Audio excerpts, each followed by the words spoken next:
आपल्या सगळ्यांना माझं चॅलेंज, आजपर्यंत अंजलीताई बदनामियांनी म्हणजे बदनामिया करण्याच्या पलीकडे माझं चॅलेंज आहे, एक तरी त्यांनी केलेला आरोप या राज्यात या देशात कुठेतरी टिकलाय का आणि सत्य झालाय का? म्हणून माझी विनंती आहे की त्यांना परत राजकारणात यायचं असेल कदाचित, त्याच्यामुळे त्यांचा असतं ना की न्यूज व्हॅल्यू वाढवण्याचा एक विषय असतो. म्हणून माझं एक विनंती आहे की असे खोटे धादांड आरोप करू नका. मध्ये ऑफिस ऑफ प्रॉफिटचा विषय काढला. अरे तुम्ही काय म्हणजे ऑफिस ऑफ प्रॉफिट काय कसं काढू शकता?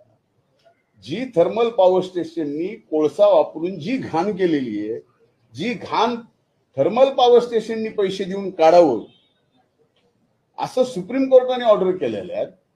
आणि याच्या बाबतीत आता तिथं काही शासकीय पद असं आहे माझ्या कंपनीमध्ये की ज्या कंपनीत मी माझ्या बायकोला बसवलंय, की मी बसवलंय, ही 2006 ची कंपनी आहे.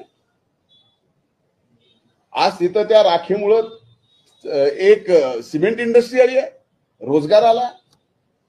आणि ज्या वेळेस राख हे बॅग मध्ये जात नव्हत्या, स्लरीमध्ये जायचे, त्यावेळेस राखेचे तळ असायचे.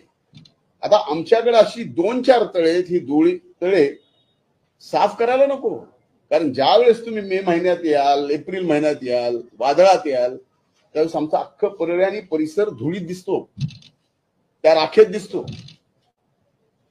याच्यावर पण आरोप करावेत. हे आरोप कुणी करावेत? म्हणावं एनर्जी मिनिस्ट्रीने, ऊर्जा विभागानं म्हणावं की ही राख घेऊन जाणं बेकायदेशीर आहे.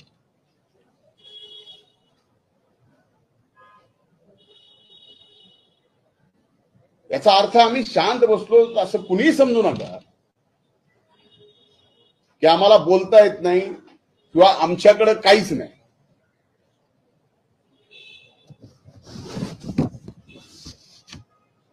मीडियामध्ये यायचं, येऊन स्वतःचा प्रभाव निर्माण करणं तसं काही अवघड नाही. 5 वर्ष राज्याचा विरोधी पक्ष नेता राहिलेलो आहे. पण बीड जिल्ह्यामध्ये एक अतिसंवेदनशील घटना घडली आहे. त्या घटनेचे जे हत्यारे आहेत त्यांना फासावर लटकवणं ही आमची जबाबदारी आहे. आणि त्या जबाबदारीतून आणखीन वादाला वाद म्हणून कुठलीही गोष्ट म्हणून आम्ही गप्प बसतोय.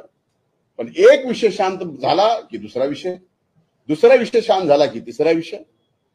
हे नेमकं काय करायचंय? माझी अंजलीताई बदनामी यांना माझ्यावर सातत्याने आरोप करण्याचे काम ज्यांनी कुणी दिले असेल, माझ्यावर सातत्याने आरोप करायचे काम ज्यांनी कुणी दिले असेल, त्यांना व अंजलीताई दमानियांना माझ्याकडून शुभेच्छा आहेत.